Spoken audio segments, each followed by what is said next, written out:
Doctor, after delivery normal ಆಗಿ ಎಷ್ಟು ದಿನ ಬ್ಲೀಡಿಂಗ್ ಆಗುತ್ತೆ? ಎಸ್, ಯೂಶುವಲ್ ಆಗಿ ಆಫ್ಟರ್ ಡೆಲಿವರಿ ಏನಾಗುತ್ತೆ ಅಂದ್ರೆ 1 ರಿಂದ 1.5 ತಿಂಗಳವರೆಗೂ ಬ್ಲೀಡಿಂಗ್ ಆಗ್ತಾ ಇರುತ್ತೆ. ಬಟ್ ಫ್ಲೋ ಹೆಂಗಿರುತ್ತೆ, ಯಾವ ತರ ಇರುತ್ತೆ ಅಂತಂದ್ರೆ, ಫಸ್ಟ್ 1ನೇ ವಾರದಲ್ಲಿ ಹೆವಿ ಫ್ಲೋ ಇರುತ್ತೆ, ಜಾಸ್ತಿ ಬ್ಲೀಡಿಂಗ್ ಆಗ್ತಾ ಇರುತ್ತೆ.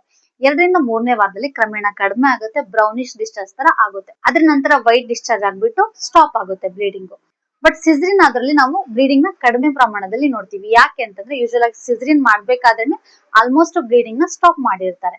ಸೊ ಹಾಗಾಗಿ ಸಿಸ್ರಿನ್ ಅದರಲ್ಲಿ ಬ್ಲೀಡಿಂಗ್ ಕಡಿಮೆ ಆಗುತ್ತೆ. ಬಟ್ ನಿಮಗೆ ಹೆವಿ ಫ್ಲೋ ಆಗ್ತಾ ಇದೆ, ಕಂಟಿನ್ಯೂಸ್ ಫ್ಲೋ ಆಗ್ತಿದೆ, 1 ತಾಸಿಗೊಮ್ಮೆ ಪ್ಯಾಡ್ ಚೇಂಜ್ ಮಾಡ್ತಾ ಇದ್ದೀರಾ, ಕ್ಲಾಟ್ಸ್ ತರ ಹೋಗ್ತಾ ಇದೆ, ತುಂಬಾ ಕಂಟಿನ್ಯೂಸ್ ಫ್ಲೋ ಇದೆ ಅಂತಂದ್ರೆ, ಕೆಳಗಡೆ ಹೊಟ್ಟೆ ತುಂಬಾ ಜಾಸ್ತಿ ನೋವು ಬರ್ತಾ ಇದೆ, ನಿಮಗೆ ಕೂರಕ್ ಆಗ್ತಾ ಇಲ್ಲ, ನಿಲ್ಲಕ್ ಆಗ್ತಾ ಇಲ್ಲ, ಮತ್ತೆ ಜ್ವರ ಬರ್ತಾ ಇದೆ, ಫೌಲ್ ಸ್ಮೆಲ್ ಜಾಸ್ತಿ ಇದೆ ಅಂತ ಅಂದ್ರೆ ನೀವು ಇಮಿಡಿಯೇಟ್ ಆಗಿ ನಿಮ್ಮ ನಿಯರ್ ಬೈ ಡಾಕ್ಟರ್ ಹೋಗಿ ಕನ್ಸಲ್ಟ್ ನ ಮಾಡ್ಬೇಕು. ಸೊ ಈ ವಿಡಿಯೋ ಯೂಸ್ಫುಲ್ ಆಗಿದ್ರೆ ಎಲ್ಲ ತಾಯಂದಿರಿಗೆ ಶೇರ್ ಮಾಡಿ. ಇನ್ನು ಹೆಚ್ಚಿನ ಇನ್ಫಾರ್ಮೇಶನ್ ಗಾಗಿ ನನ್ನ ಪೇಜ್ ನ ಫಾಲೋ ಮಾಡಿ. Thank you.